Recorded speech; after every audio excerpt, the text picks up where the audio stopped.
little bit harder to kind of point her out. If we're looking at a more traditional Clash laner, it's a little bit different. Maybe you have the melee, you're not as fast, but you're tanky.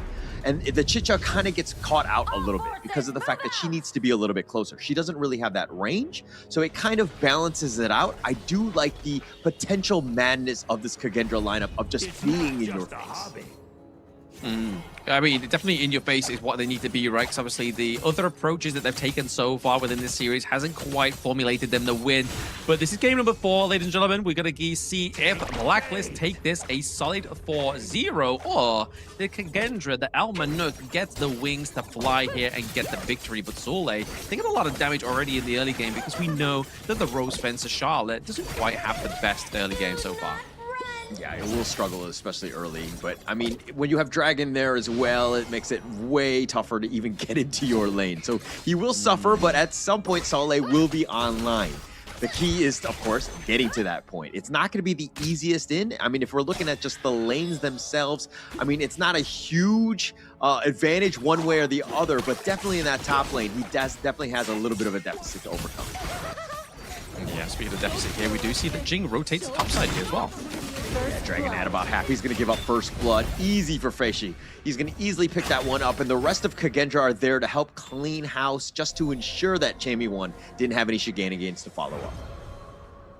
Yeah, I think the first blood here for Kagendra is probably the better part of the start of the game, right? Like, obviously, they've not really had the first bloods come through just so far within the series, so it's kind of already starting to show a little bit of a different color here for Kagendra. A big buddying system going on as well with the likes of Lu and Feishi.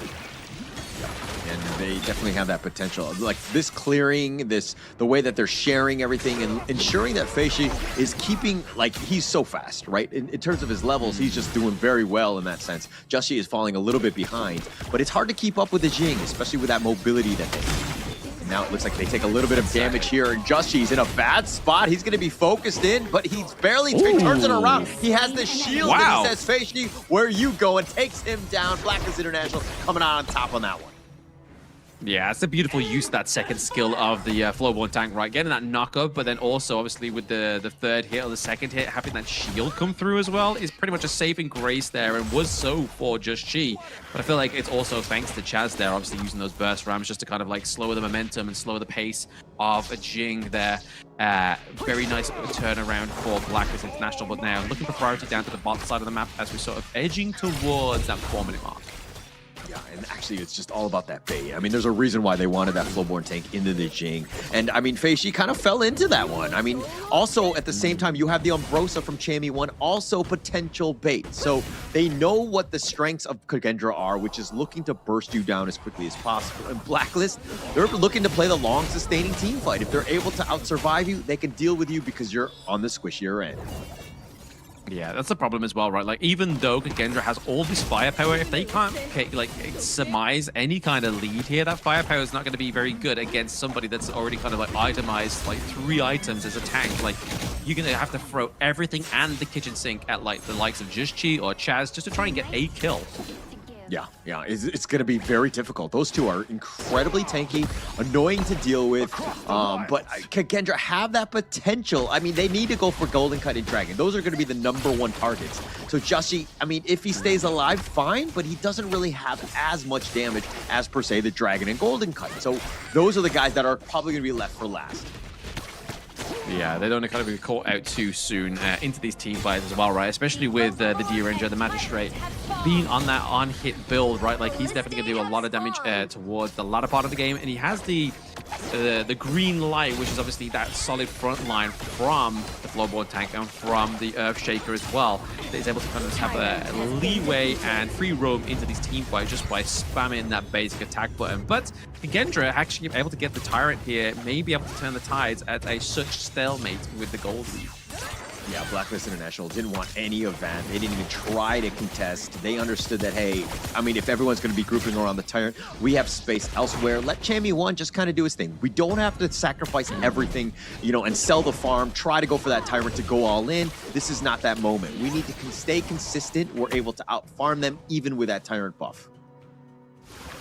Yeah, Blacklist is kind of like tending the crops, right? Like, they just don't want to kind of like bite the face off to spite the nose, you know? Like, they just want to kind of make sure they're able to gain these resources to make sure that they have a good kind of like mid to late game, because I think that's what they're kind of like building up for here, because I don't feel like at the early game that either of these two teams has any real potential here. But Liu using the unbridled outburst, actually not the tremor really smash. doing Chaz much has here to for the flash burst. away. It's going to take a couple shots on this one. The Universal Law is going to do a little bit of damage. They find Golden Kite, and now they're going to turn it into a bottom T1. Kagendra with the play, but Blacklist are trading for the Overlord here.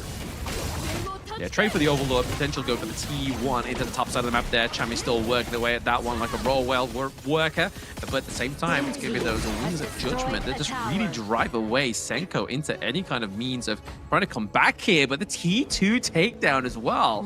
Kagendra really trying to open up the bot side of the map here of Blacklist. Oh, they learned from Blacklist in last game, right? That bottom T, you know, that alleyway is open come, you know, Tempest Dragons or, you know, that late game. But just opening it up, taking down that bottom T3 would be a gaping wound for Blacklist to have to fill up, and to always ensure that whenever they make any sort of movement, the bottom lane is fixed before they do anything else. So it will be key, especially as we get into the mid game here. Yeah, that pressure that's already been created here by Kagendra is going to be a bit of a problem. I mean, it'd be more so of a problem if we saw Kagendra having actually a more sizable lead here, but it's still looking at on a rate about like a few hundred gold, which when you're a Jing, when you're only about like 700 gold ahead of a floorboard tank, it's probably, you need to make sure it's a bit more of a lead than that to actually formulate that win. Yeah, and I mean, this is the problem, right? You want to obviously be much faster, and you want to be putting the pressure on and all those things. But you also have Senku, right? The Xia will also bring in the Sanctify so that you can potentially get more levels. I would think that you would probably want to, you know, expand on Zan's Chicha instead, but it's a potential, right? In case Feishi is starting to fall behind, or you want to go a little bit faster to put a little bit more pressure on, he's definitely an option. Yeah, exactly. I mean, he's definitely got those two ball pits to actually put his hands into, right? Depending on where that sanctification is going to go. And either option would be fantastic here for Kagendra as they're playing the game and definitely having a bit of a lead here so far. And definitely looking like it's Blacklist game to lose here. The Wings of Judgment just looking to zone Joshi. He's going to actually plant down the flag to stay alive, just deal with the minions. Chaz is still there as well. Kagendra tried to go for the ambush, thought they had a potential kill, weren't able to catch anything. Because again, Blacklist International, they're pretty tanky and kind of annoying to deal with. They are tanky, but I mean, it's not stopping Kagendra actually getting any of these kind of macro plays, right? Like, they're still putting in the work, they're still putting the pressure on the Blacklist, and you can see that Chami's just always constantly out of these team fights with the Night Bloom. So really, the zombie we were alluding to into the draft here being a problem for Kagendra hasn't really come out of the grave yet. Yeah, and this is why Chami just has to stay in that bottom lane, right? Ensure that that is always being showed up. I mean, he just can stick to that lane while the rest of Blacklist can kind of be moving from the top and the mid lane so that they've got that much farm and to kind of contest as much as possible. But the focus for Chami protecting that bottom lane, of course. Yeah, look at this. Keep protecting the bot side of the map here. It's going to be Sule just keeping any kind of real advantage that Kagendra have down to the bot side, especially on they decided to go in Feishi, just going for that mirror domain, finding Golden Kite, doing a decent amount. He's at half-life. He's going to be dashing out, and Soleil is going to be taking out a lot of that damage from the front line, and he gets gone on. The Tremor Smash is potentially looking to go. They find Zod in a bad spot. He's going to be picked off. Golden Kite just barely staying alive, and they find Soleil as well, and Chami won. This is why he's an absolute monster on the Umbrosa, as the damage that he's got, taking them all down from the back. Yeah, Zan slowly falling here as well, potentially the mid lane falling as well, but more action going on. Justy just being a bit of a bait here. Yeah, well, Joshi baited himself, I think, a little too close to the sun as that tower was taking him down. Plus, they had Senku and Feishi there. They take him down very easily. So, Joshi, a little bit of a misplay. His positioning was just off on that one. I don't know. I think it's method to the madness, you know? Like, hey, I'm going to lose my life, but you still get the T1 into the mid lane, so they can't really push that. That would be my justification to my ranked teammates anyway. Well, I mean, unfortunately, I would report you, okay? Let's be honest. Like, you could have just taken the T1 and stayed alive. You had no reason to suicide and continue on with that approach. But nonetheless, we're still fine. Blacklist International still in the driver's seat, but they could have had a much bigger lead, again, if Joshi were just able to survive. but it looked cool, okay? Like, you don't look back at your teammates. You look like you just go in, you die, you're like Bruce Willis in Armageddon, right? Like, that's the whole point that he was going for onto the side of Blacklist International. But still, we are in this game. Kagendra, it's not going to stop him anyway, because it means T2 top side is definitely being pushed by the minions. So Blacklist needs to start tending that farm a little bit more better here. I think they're going to sacrifice this one. I mean, the Tyrant is already in half. The Wings of Judgment looking to zone. He's not really hitting the mark. The Tyrant actually gets leashed back in. The reset is going to happen. The top is still continuing. It's been kind of dealt with by their own minions, but here's the Universal Law doing a little bit of work. But the steal from Lou. He takes it away. Joshi trying to get the revenge. They actually find Soleil, the nice two-man knockup. And it looks like Chaz will sacrifice his own life as he goes for that first frame. But they find Zahn. The Wings of Judgment now will continue to zone, but they got, I think, what they wanted. It's going to be at least 2 members down from Kagendra. I mean, that was crazy. The damage coming from the side of Blacklist International there. I mean, it looked like Chami was kind of lost in the sauce, but he was just like, nah, let's just commit.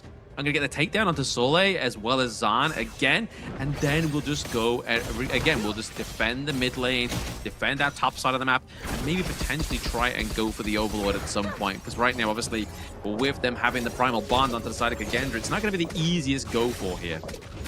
Definitely not going to be easy, especially against Chami ones on bro side. This is a guy that has actually just, you could tell, he's going to level up, he's going to bring in the next hero. He's obviously constantly evolving, right? Obviously, he's known for like a Byron, Dharma style player, but now he's added the Umbrosa, and it's actually adding quite a new wrinkle to this lineup. And Blacklist, I mean, they can't get bursted down. They have that sustain, so it's adding quite a bit in terms of team composition here. Hey, they're all young boys. Let's not talk about wrinkles, okay? It might throw them off their gameplay. Like, they don't need to be concerned about wrinkles. Just be concerned about this match number 4 here. Yeah. I mean, for us, okay, it's a little, I'm allowed to say wrinkles, but obviously not for the boys here. But they're going in. Joshi, he's going to get back to that mid T1. But this Overlord is potentially going to be the next big target. Kagendra are looking to at least fortify around it for now.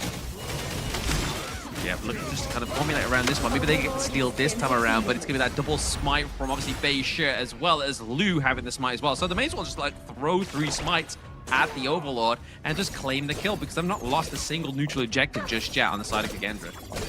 This is also why the Zhang Fei is actually very strong. Like, you don't really need, like, a flash. You don't need heal. I mean, you can, and some players do, but when you have that extra smite, it just adds a little bit of versatility, right? They have to respect it. You have that burst, come those big neutrals, plus you can steal in the early game. It makes a lot of sense to do this on the Zhang Fei. So I really like it. It adds quite a bit, and man, it has been an incredibly strong hero in the KSI4. Oh, absolutely. It's been a great win rate. Obviously, devastating ultimate, huge utility, and a steal there for the Crimson Golem goes over to Lou. So just in a nuisance as well. Yeah, and just being able to take that away, right? Like, just like that. And I mean, Golden Kite would have loved it, Joshi as well, and now they've been slowed down. And it's all about the little things. But Kagendra down about 1K. This is still not in a great spot for them because Blacklist have been farming so efficiently across the map. But now they're going to use the Wings of Judgment. Again, just trying to keep this T1 alive, and they will yet again because their wave clear is pretty real. Denko's a proper troublemaker for these tanks onto the side of Blacklist, though. Like, you see him drop them circles down, the damage reduction coming through. It's just so crazy. The actual damage reduction and how much it melts down the side of Blacklist International. Like, they've got to make sure they try and get Senko down, because I feel like he's been untouched this entire game. Yeah, he's so far back, though. His positioning, understanding exactly how Gia should be played. He just needs to cycle his spells. As long as he's staying alive and casting those spells, and they zone quite a bit, it's super annoying for Blacklist to kind of get onto him. They have to find a way to get there, and not really too many other heroes have that mobility to make the jump onto that backline. Speaking of jumps, obviously we get the burst ram over the wall here from Chaz, just trying to scare away the Rose Fence's Soleil, but they're looking to contest this Tyrant. They've not really had the biggest break here by Blacklist International, but Feisha. Right. Yeah, they actually go in. Joshi actually has to use the Blood Rage. He will be kind of just backing off. Sorry, with those shields. I mean, the Tyrant is actually about half. Nice little burst ram. He wants to kind of go, but where's the rest of them? Chaz was all by himself with that Universal Law. He goes down, and the Tyrant was picked up by Feishi. That was a disaster for Blacklist. Yeah, I mean, it really looked like he could potentially be in the steal there for the side of Blacklist International, but it's just to the the detriment of Kagendra having so much smite potential in this game number 4. I mean, they're really pulling out all the punches, man. Like, they need to make sure that Just Chi is kind of like contested in this jungle, especially after his kind of like game 1, game 2 performance. They know they have to put this brother down. Yeah, and I mean, Just Chi is the type where sometimes when he gets caught out in some of the games, especially in game 3, he did kind of suffer. He was kind of like too far out, probably sacrificing his life for not really too much, even dying early in this game. So he needs to just kind of like tone it down just a bit. Obviously, you want a jungler who's always aggressive and always, you know, again, being that front liner, but you kind of need to find a little bit of a balance. You need to rein it in just a bit. Yeah, speaking of balance, I mean, this is definitely going to be the off-balance of Blacklist here, as obviously we see Kagendra's minions pushing bot side and top side of the map here as well. They need to surmount some kind of ultimate defense here from Blacklist, or they're going to lose these T3s. Yeah, and they're trying to go for this one. Nice Tremor Smash on it too, but where's the follow-up? The Umbrella Outburst is going to be used by Lu, and now they turn it around. Chaz is looking a little bit low on this one. He dodges the Universal Law. Joshi's there as well. They're going to be backing off. They weren't able to get any sort of catch. No catch at all, which is unfortunate for the side of Blacklist, right? I mean, to be honest, you could feel like Chaz maybe was going for the goal of just getting rid of that Unbridled Outburst, right? Expecting that they were going to think, oh, Blue's going to pop this down, everyone's going to run into this little, like, bottleneck into their jungle, and then we're going to get a huge Unbridled Outburst. But unfortunate for the side of Kagendra, didn't quite come through, but they were able to get the Shadow Overlord. So nonetheless, I feel like they come out of this one as champions, you know? Yeah, definitely coming out as champions, but the net worth says a different story. It is tied, right? I mean, it feels like Kagendra are definitely winning. They're taking all the big neutrals as well, but the way that Blacklist International are just kind of moving around the map, taking resources, it doesn't seem like Kagendra are doing a great job of really choking them out and taking away, again, the resources. I mean, it just goes to my point here as well. Obviously, I said earlier, is Senko actually being contested? He hasn't. Is 0-0-4. He knows his positioning. I mean, I'm not shocked because of how he played the Silk Weaver in the previous game. He was untouched then, and in this going into this next game, he's not untouched. He's completely untouched here. He's literally like unlovable, but in a good way for Kagendra. That's exactly how you want to play it. That's what you want on your team. Always ensuring that he stays alive and he's not really at risk.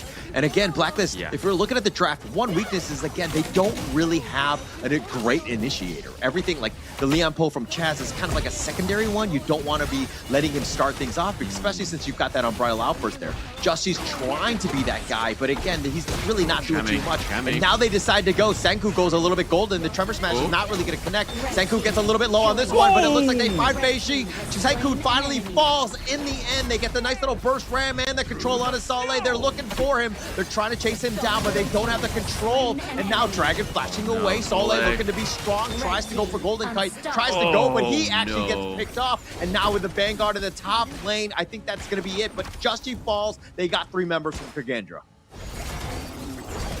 Beautiful play there from Chubby. He was waiting in that brush for some time. He was waiting for the prime moment. Obviously, use the spike mail to get that damage reduction, damage reflection onto the mirror mirage here. Jing Fei and it was enough to get the takedown. And obviously, Senko finally met his maker as well after using that Splendor as well. This could definitely be what Blacklist needed to get themselves back onto the gorge here, because looking at their base, it's in a dire situation here if they aren't able to get some kind of comeback here.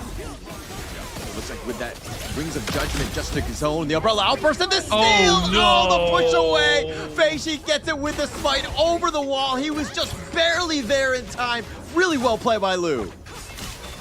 I mean, that was a masterclass by Kagendra. It was pretty much like Blacklist was given that on a platter, but then out of nowhere, Feishi comes through. He's like, actually, denied. That's mine. No credit for you, Blacklist International. And then completely just took the sail out of the window of their sails here. I mean, this could definitely be the kind of like, let's just like wait till next game. But I feel like this has to be the final frontier for Blacklist International, right? Like, the Tempest Dragon is up again in 50 seconds time. Do they go for a Hail Mary macro play?